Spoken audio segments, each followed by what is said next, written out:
A graça e a paz do Senhor Jesus esteja sobre todos vocês, meus queridos irmãos. Amém. É sempre uma alegria, um prazer estarmos na casa de Deus e assim podemos cultuar ao Senhor e bendizer o seu santo nome. E nos alegramos mais ainda em pararmos para fazer isso que nós vamos fazer agora, refletirmos na porção da palavra do Senhor. Para isso eu quero convidar que você, por gentileza, abra sua Bíblia no Evangelho de João, Evangelho de João, no capítulo 7. Eu irei fazer a leitura a partir do versículo 37.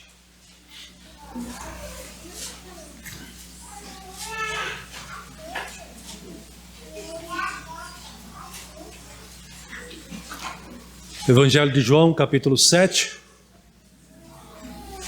versículo 37. Até o 52. Ainda sentados, mas com reverência à palavra do Senhor, vejamos o que nos diz o evangelista João. Nos diz assim, o versículo 37. No último dia, o grande dia da festa, levantou-se Jesus e exclamou: Se alguém tem sede, venha a mim e beba. Quem crê em mim, como diz a Escritura, do seu interior fluirão rios de água viva. Isto ele disse com respeito ao Espírito que havia de receber os que nele crescem, pois o Espírito até aquele momento não fora dado, porque Jesus não havia sido ainda glorificado. Então os que dentre o povo tinham ouvido essas palavras diziam: Este é verdadeiramente o profeta. Outros diziam: Ele é o Cristo.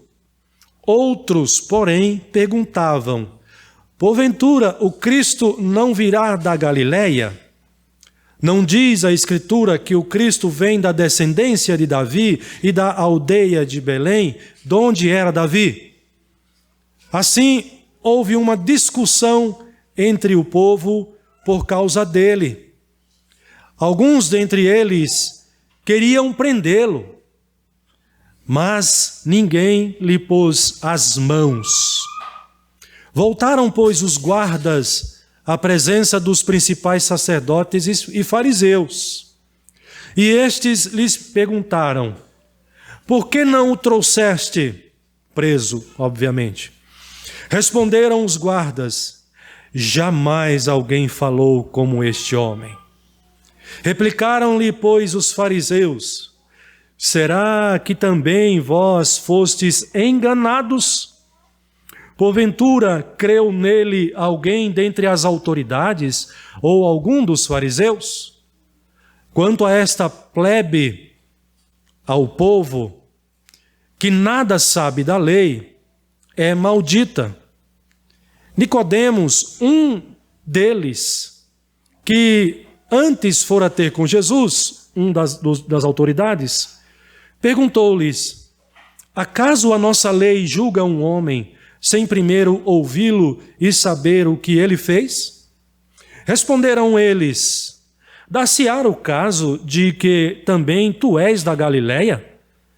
Examina, e verás que da Galileia não se levanta profeta.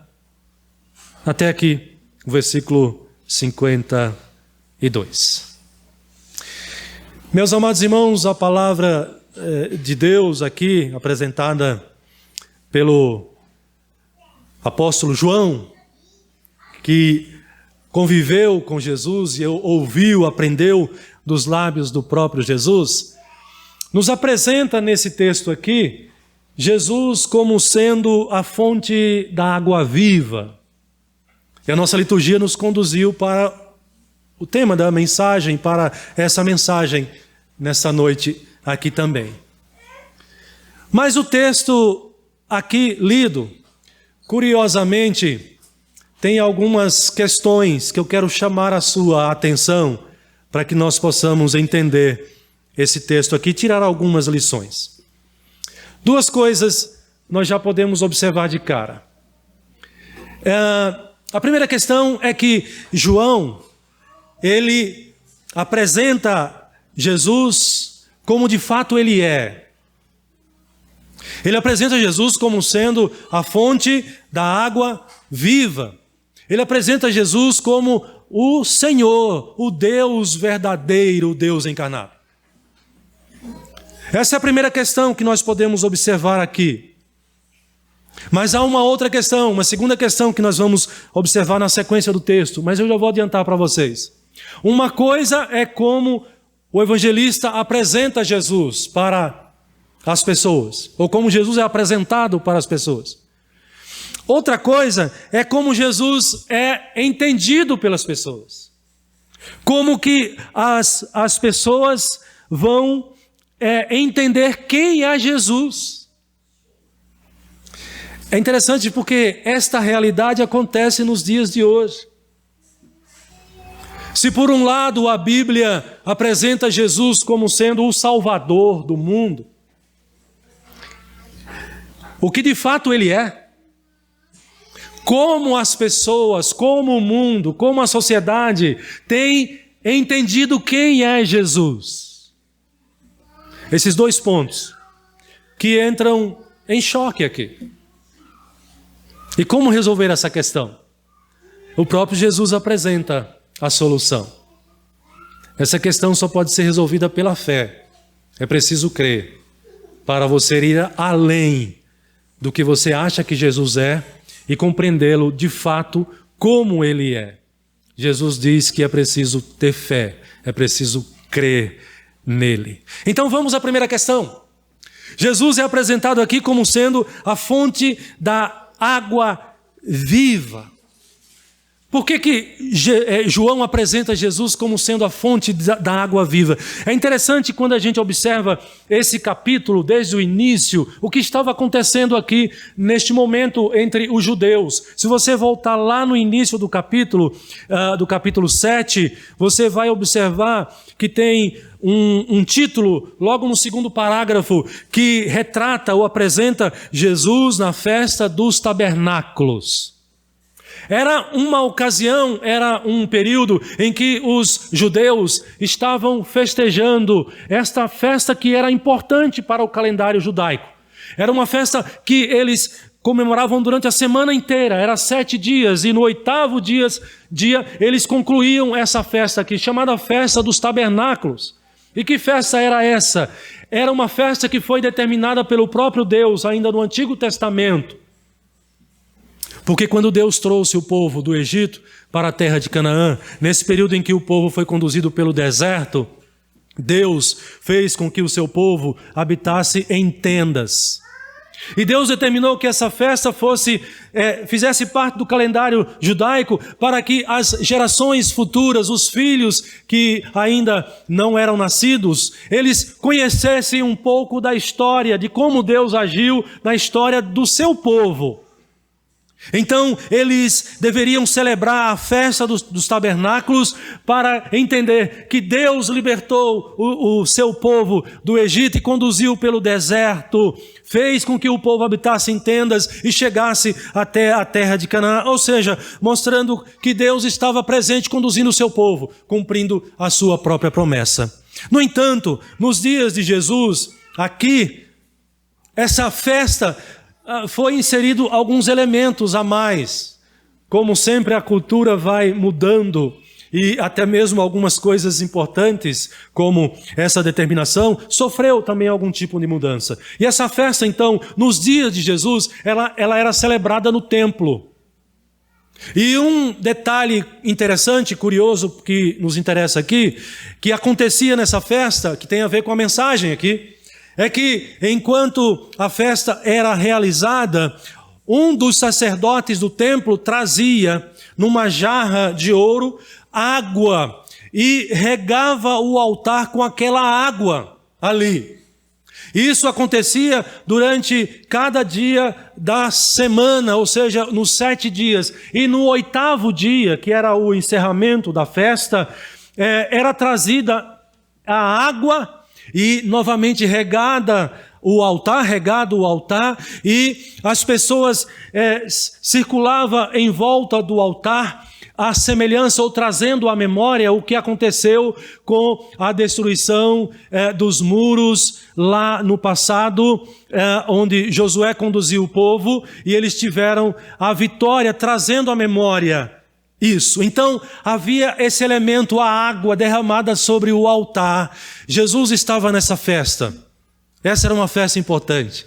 E Jesus esperou, provavelmente, esse momento, o ápice, o auge da festa, quando o sacerdote ali naquele último dia começa a derramar a água sobre o altar, culminando com o encerramento dessa festa. E Jesus então levanta a sua voz e ele diz no texto: se alguém tem sede, venha a mim e beba. Jesus chama a atenção da multidão para si, neste momento aqui, daquela festa que estava acontecendo ali, que era importante para o calendário judaico. Jesus está dizendo: eu sou a água da vida. Se você está com sede, eu tenho condição de saciar a sua sede. Mas aqui Jesus não está preocupado com o elemento água, H2O. Jesus está se referindo à necessidade que nós temos, a uma sede que vai além da sede da água, a sede espiritual. Há uma necessidade que é mais profunda e que envolve a todo ser humano nesta vida, neste mundo. Jesus, ele tem o poder para saciar a nossa sede espiritual. Jesus tem o poder e aqui ele está oferecendo a vida eterna. Ele diz: eu sou a água da vida.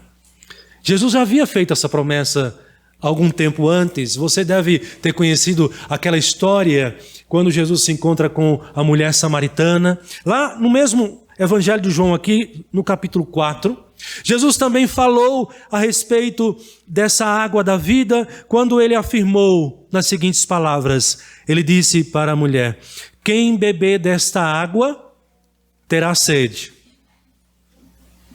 Você já bebeu dessa água hoje? Eu já tomei uns 3 goles aqui. Mas antes de ir embora para casa, ou a chegar em casa, eu voltarei a bebê-la novamente, porque eu terei sede. É dessa água que Jesus está falando inicialmente aqui. Mas ele completa o versículo e ele vai dizer o seguinte: aquele, porém, que beber da água que eu lhe der, nunca mais terá sede. Pelo contrário, a água que eu lhe der será nele uma fonte a jorrar para a vida eterna. O que Jesus está dizendo aqui, meus queridos, é que ele é suficiente para gerar, para trazer satisfação ao seu coração, à sua mente, à sua alma. Jesus está dizendo que ele é capaz de fazer com que você tenha uma vida ou se torne uma pessoa satisfeita, realizada. E isso só é possível nele, com ele. E quando ele diz que este que bebe da água que ele oferece será uma fonte a jorrar para a vida eterna, ele está se referindo ao Espírito Santo. Como também ele se refere aqui nesse texto, quando ele diz no versículo 39, isto ele disse com respeito ao Espírito que havia de receber o que nele cresce. O que nós temos aqui na palavra de Deus? Jesus é a solução para a sua vida. Jesus é a solução para a vida de cada ser humano neste mundo. E cada pessoa neste mundo precisa de Jesus. Porque cada ser humano neste mundo é um pecador. É uma pessoa que desde o seu nascimento, desde a sua existência, ele nasce em pecado, ele foi concebido em pecado, ele veio a este mundo e faz parte deste mundo, um mundo também em pecado, um mundo que a Bíblia apresenta e classifica como um mundo caído.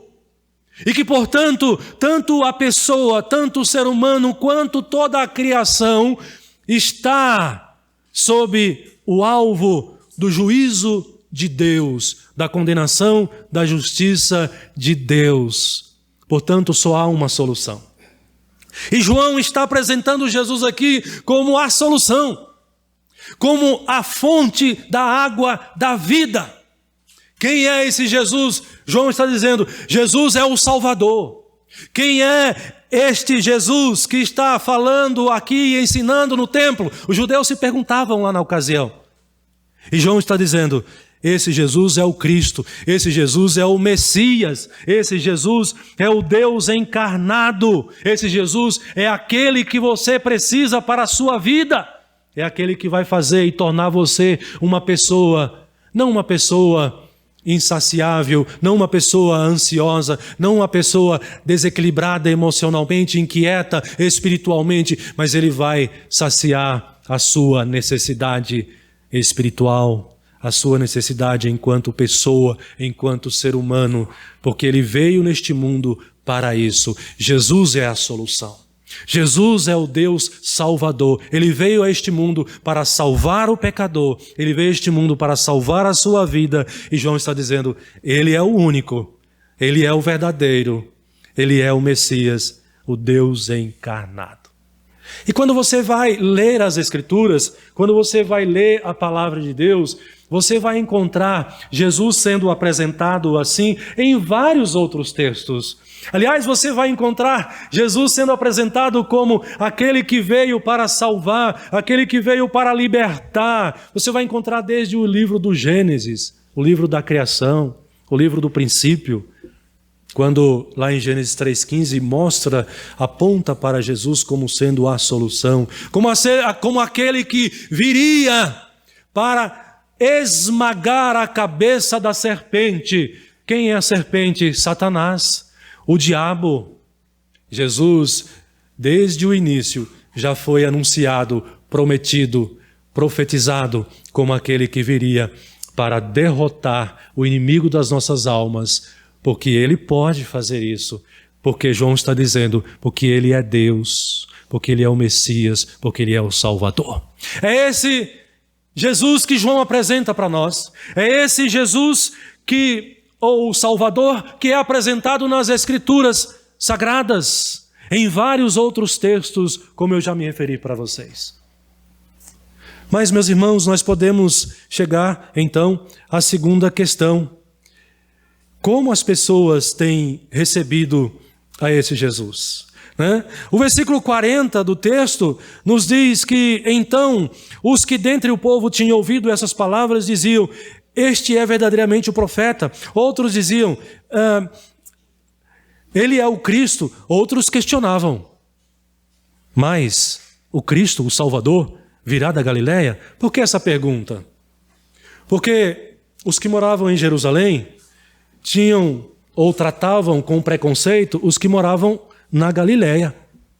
Os que moravam em Jerusalém se consideravam superiores aos da Galileia. Então o Salvador, aquele que vem para me tornar feliz, satisfeito, realizado, não pode ser um que saia, que nasça dentre os galileus.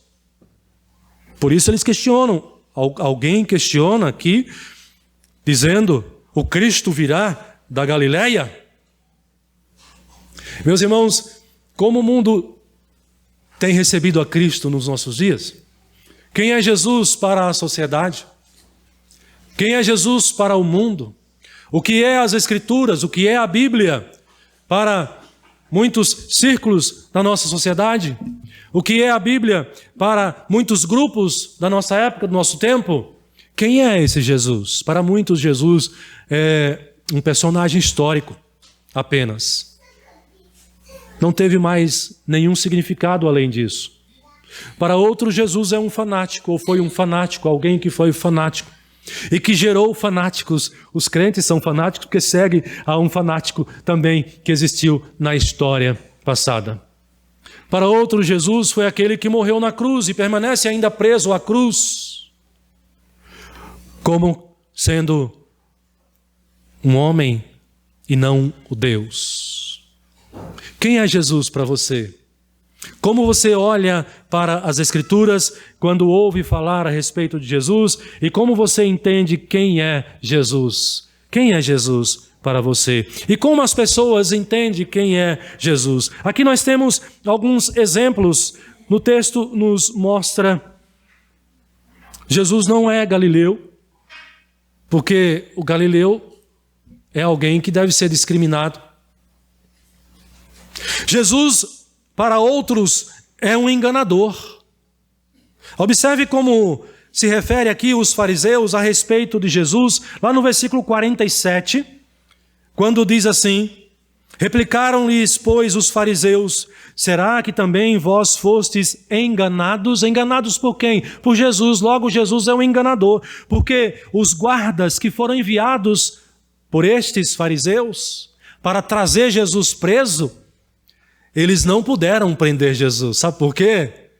Quando eles estão lá e ouvem os ensinamentos de Jesus, eles ficam encantados com as palavras de Jesus, encantados com os ensinamentos de Jesus. E agora eles chegam de volta aos seus superiores, e ao ser questionado pelos seus superiores: por que vocês não trouxeram Jesus preso?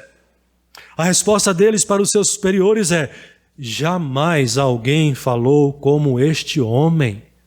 Vocês precisavam estar lá para ver e ouvir as palavras deste homem. Eles ficaram encantados, alguns teólogos vão dizer que eles tiveram um santo respeito por Jesus, e eles acharam que seria demais prender Jesus e trazê-lo preso, porque eles tiveram reverência por Jesus. Mas os fariseus olhavam para Jesus e o consideravam como um enganador, como um falso, um falso profeta. Observe que aqui você tem alguns exemplos. Primeiro, João apresenta Jesus como sendo o verdadeiro Deus. Mas as pessoas recebem Jesus e olham para Jesus e não veem assim. Porque eles vão olhar para Jesus e dizer: olha, ele é enganador. Olha, ele é um homem santo. Eu não posso tocar nele, eu não posso prendê-lo. Olha, ele é da Galileia, então é alguém que não merece tanto respeito, tanta consideração. Jamais eu posso considerá-lo como sendo o Messias, como sendo o Salvador, como sendo o Senhor da minha vida. Como as pessoas entendem e recebem Jesus. É interessante porque até aqueles que seguiam a Jesus, que eram discípulos de Jesus, eram considerados por estes que olham para Jesus e dizem: olha, ele é enganador. Diziam: estes que seguem Jesus são malditos, porque eles são inferiores, é a multidão, é a plebe. Eles não são dignos da nossa consideração. Eles são malditos porque eles não conhecem a lei como nós conhecemos a lei. No entanto, olha para Jesus e não tem a capacidade de reconhecer que Jesus é o Deus encarnado, é o Todo-Poderoso. Hoje não é diferente, meus queridos irmãos. A palavra de Deus está estampada dizendo: olha, Jesus é o Salvador. Jesus é o Senhor. Nós lemos aqui em conjunto, capítulo 28 de Mateus, onde o próprio Jesus dá esse testemunho fantástico quando ele diz: olha, toda autoridade me foi dada no céu e na terra. A Bíblia diz que este mundo está entregue sob o domínio, sob o poder desse Jesus Cristo. Esse Jesus Cristo é tão poderoso que cada ser humano nesta vida há de prestar contas a Ele, da sua conduta, da sua maneira como viveu. Ele é o Rei dos Reis, diz a palavra de Deus. Ele é o Senhor dos Senhores. Ele é apresentado nas Escrituras como aquele que virá no último dia. E a Bíblia diz que naquele dia todo joelho se dobrará, toda língua confessará que Jesus é o Senhor. Ele é o Senhor. É assim que a Bíblia apresenta Jesus. É assim que os cristãos, que aqueles que seguem a Jesus, que seguem as Escrituras, estão dando testemunho desse Jesus. É o Senhor, é o Todo-Poderoso. É aquele que já veio e que já esmagou a cabeça da serpente. É aquele que já veio, que já derrotou Satanás. Satanás já está derrotado. O seu fim já está decretado. E no último dia, a justiça de Deus, no juízo perante o tribunal de Deus, será decretado publicamente a sua condenação e a condenação daqueles que olham para esse Jesus e diz, ele é um enganador, e diz, ele é alguém inferior, ele é apenas um Jesus histórico, alguém que foi importante para a história do cristianismo, mas não o reconhece como o Salvador, como o Senhor, o Todo-Poderoso. Muito bem, nós temos então duas realidades. A realidade de que a Bíblia apresenta Jesus como sendo o Deus verdadeiro. Mas a realidade de que o mundo olha para Jesus, na sua grande maioria, um mundo caído, um mundo pecador, e não reconhece assim. Qual é a solução? O que é necessário para você e eu, para as pessoas olharem para esse Jesus e enxergarem o que de fato ele é? Jesus apresenta aqui a resposta e eu já antecipei para vocês. A fé. É preciso crer. É preciso receber o dom da fé para que tudo se torne claro. Para que você olhe para esse Jesus, para que você ouça a respeito desse Jesus, para que você não tenha dúvidas nenhuma do quanto você precisa dele, do quanto você precisa entregar a sua vida para ele, do quanto você precisa confiar nos seus ensinamentos e de como você precisa viver a sua vida obedecendo a sua palavra, obedecendo os seus ensinamentos revelados na Bíblia Sagrada. O próprio Jesus diz, no verso 38, quem crê em mim, como diz a Escritura, do seu interior fluirão rios de água viva. O requisito para que Jesus seja reconhecido como o Deus que ele é a fé. É preciso ter fé. É preciso crer em Jesus Cristo. Esse é o requisito que ele mesmo apresenta na sua palavra. É interessante quando você lê, ainda no capítulo 3 desse mesmo evangelho, um texto que vocês conhecem, João 3,36. Olha o que diz esse texto. Por isso, quem crê no Filho tem a vida. O que todavia se mantém rebelde contra o Filho não verá a vida, mas sobre ele permanece a ira de Deus. No capítulo 11, versículo 25, o próprio Jesus vai dizer assim, eu sou a ressurreição e a vida. Quem crê em mim, ainda que morra, viverá. E todo o que vive e crê em mim, não morrerá eternamente. Crês isto? Jesus pergunta. Ele é a fonte da água da vida. E é essa água viva que ele veio oferecer para mim e para você neste mundo, porque ele é o verdadeiro Deus, o verdadeiro Cristo. Crer em Cristo, meus irmãos, crer em Cristo significa encontrar nele, encontrar em Jesus plena satisfação. Em crer em Jesus Cristo significa você encontrar sentido para a sua vida.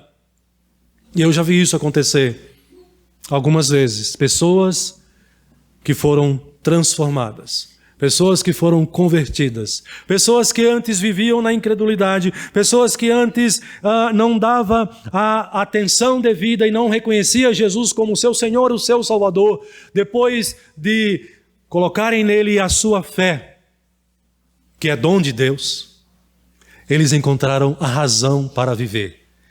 Tudo fez sentido. Jesus é o meu Senhor, Jesus é o meu Salvador. E agora eles olham para Jesus e o reconhecem como de fato ele é. Jesus é o Deus encarnado. E eles encontram satisfação para a sua alma, satisfação para o seu coração. Jesus faz uma promessa aqui, irmãos, extraordinária nesse texto e em outros também. Mas ele diz aqui nesse texto que aquele que crê nele, do seu interior fluirão rios de água viva. Jesus está se referindo ao dom do Espírito Santo. Todo aquele que crê em Jesus recebe o Espírito Santo passa a habitar na sua vida, e é este Espírito Santo, a terceira pessoa da Trindade, que te convence de que Jesus é Deus, que te convence de que a vida não faz sentido sem Jesus, que te convence que a palavra de Deus é o que você precisa obedecer, seguir, o que aqui está registrado para a sua vida. Ele diz no verso 39, o apóstolo João, isto ele disse com respeito ao Espírito que havia de receber os que nele crescem, pois até aquele momento não fora dado, porque Jesus não havia ainda sido glorificado. Romanos capítulo 8 vai nos dizer a respeito da habitação do Espírito Santo. Ele vai dizer, vós, aqueles que já têm a fé e já reconhecem Jesus como ele é, de fato, diz Paulo, vós porém não estáis na carne. O que é viver na carne? É viver escravo do pecado. É viver nas trevas. É você olhar para Jesus e não reconhecer que ele é Deus. É você olhar para esta vida e achar que tudo se resume aqui neste mundo. É você não reconhecer que além desta vida há toda uma eternidade. É você desconsiderar, ignorar que o ser humano é alguém infinito. O ser humano é constituído de corpo e alma. Você já parou para pensar sobre isso? O seu corpo morre, o nosso corpo morre, mas o nosso espírito permanece. Você não é um ser finito nesse sentido. Deus não criou o ser humano para que, num determinado tempo, com prazo de validade, ele deixasse de existir, se tornasse extinto. Você tem corpo, mas você também tem um espírito ou alma. Na Bíblia é a mesma coisa. Você já parou para pensar o que vai ser da sua alma, do seu espírito? Ele não deixa de existir quando nós morremos. O que Deus tem preparado para mim e para você é algo que é atemporal, que é eterno, que vai além dessa realidade visível. Você está se preparando para essa realidade? Para você se preparar para essa realidade, a realidade eterna, você precisa de Jesus Cristo. Você precisa confiar nele. Você precisa consertar a sua vida segundo o padrão de vida que ele estabelece. Você precisa se arrepender dos seus pecados. Você precisa confessá-lo, aceitá-lo, recebê-lo e confessá-lo como seu Senhor, o seu Salvador. Você precisa começar, você e eu. Se você não já começou, eu já comecei algum tempo atrás. Estou falando de conversão. Mas se não é ainda o seu caso, não foi ainda a sua experiência, você também precisa disto. Isso chama-se reconciliação com Deus. Jesus veio para restaurar o homem com Deus, porque o pecado nos separa de Deus. E só Jesus nos une a Deus novamente. Por isso que você e eu precisamos de Jesus Cristo para que nós possamos viver, não apenas nessa realidade temporal, mas também na realidade eterna, sob a sua bênção e não sob a sua maldição, sob a sua bênção e não sob a sua condenação, sob o seu juízo. E eu tenho certeza que você não quer viver sob o juízo de Deus, sob a condenação de Deus, debaixo da condenação de Deus. Você quer viver sob a bênção de Deus. Todos nós queremos a bênção de Deus. Todos nós queremos ir para o céu. Mas para irmos para o céu, precisamos seguir o caminho do Senhor. Precisamos seguir a Jesus Cristo, que se apresenta na palavra como o caminho, a verdade e a vida. E ele diz, ninguém vem ao Pai, ninguém vem ao céu, ninguém vai ao paraíso, se não for por mim. Por isso, você precisa olhar para as Escrituras, para esse Jesus que é revelado aqui como Deus encarnado, e tirar de diante de você todos esses ícones, todas essas máscaras, todas essas falsificações a respeito da pessoa e da obra de Jesus Cristo e enxergá-lo como de fato Ele é. Ele é o Deus Salvador, aquele que veio a este mundo para nos dar a água da vida, isto é, para nos dar a vida eterna por meio do seu Espírito que habita em nós. Por isso Paulo diz, vós porém não estáis na carne, mas no Espírito, se de fato o Espírito de Deus habita em vós. No versículo 11 ele diz, se habita em vós o Espírito de Deus, o Espírito de Cristo, esse mesmo que ressuscitou a Cristo, também vivificará o vosso corpo mortal por meio do Espírito que habita em vós. Pois todos os que são guiados pelo Espírito de Deus são filhos de Deus. Você quer ser filho de Deus no sentido que a Bíblia ensina o que é ser filho de Deus? Gente, vamos fazer uma separação aqui? Vamos fazer aqui um esclarecimento? Nem todos são filhos de Deus, no sentido da doutrina bíblica. Todos são criaturas de Deus, todos foram criados por Deus. Mas, pastor, quem são os filhos de Deus? Aqueles que nasceram de Cristo, da palavra, aqueles que tiveram o novo nascimento. Um certo homem da lei resolveu se encontrar com Jesus porque ele tinha uma curiosidade. Ele ouvia Jesus falar, ele ouvia ele ensinar, ele ficava assim encantado com o ensinamento de Jesus e aquilo incomodava ele. Ele dizia, não é possível, esse camarada deve ter sido enviado pelo Pai, não é possível. Ele resolveu se encontrar com Jesus. E a pergunta dele, a conversa dele com Jesus, Jesus não atendeu a curiosidade dele, mas Jesus falou uma coisa importante para ele. Nicodemos, é necessário você nascer de novo. É nesse sentido que você e eu nos tornamos filhos de Deus. Quando nós nascemos por meio da palavra, por meio de Jesus que se revela na palavra. Ou seja, quando você crer na Bíblia como palavra de Deus e você toma uma decisão na sua vida e você diz assim, a partir de hoje eu vou obedecer a palavra de Deus, eu vou obedecer a Bíblia, eu vou buscar fazer aquilo que agrada ao Senhor conforme Ele determina na sua palavra. Estes são os que nascem de novo, são os que nasceram não da carne, mas da água e do Espírito, ou seja, a água porque pelo batismo, e do Espírito porque o Espírito passa a habitar neles. É isso que Paulo está falando aqui. Pois todos os que são guiados pelo Espírito de Deus são filhos de Deus. Porque não recebestes um espírito de escravidão para viver outra vez atemorizados, mas recebeste o espírito de adoção, baseado no qual clamamos, Abba, Pai. O próprio Espírito que você tem, que habita em você, diz Paulo, testifica, dá testemunho a sua mente, a sua consciência, com o nosso espírito, de que nós somos filhos de Deus. Então eu apresentei para vocês duas situações. A Bíblia sempre vai dizer, Jesus é o Deus encarnado. Jesus é a solução para os seus problemas. Ele é o verdadeiro Deus. Mas as pessoas, na sua grande maioria, olharão para Jesus e dirão, não é. É um impostor, é um falso Deus, é um Jesus histórico. É alguém que ficou no passado. Você e eu precisamos da fé para enxergarmos Jesus como realmente Ele é. Não se engane, Ele voltará a este mundo para fechar essa conta, para concluir essa obra que Ele começou um dia lá no passado. A Bíblia garante isso, promete isso. Ele voltará a este mundo para receber os seus que creem nele e para julgar e condenar aqueles que continuam rejeitando, resistindo e vivendo uma vida rebelde no pecado, como servos não de Cristo, mas servos do pecado. Você e eu que já temos esse conhecimento e que sabemos da realidade do mundo, somos chamados a levar essa mensagem, a levar essa palavra.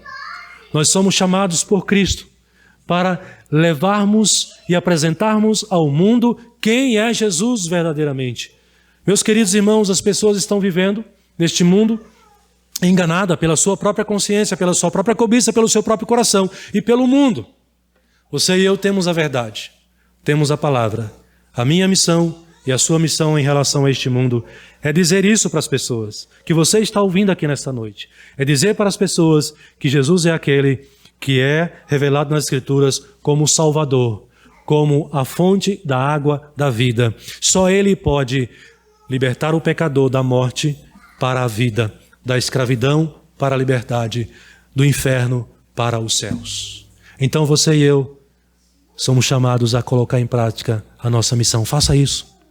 Evangelize, discipule, pregue a palavra, apresente Cristo para Jesus, porque elas precisam de Jesus, como eu e você também precisávamos e agora o temos, e por isso somos pessoas em Cristo realizadas, em Cristo satisfeitas, em Cristo pessoas felizes para a glória de Deus.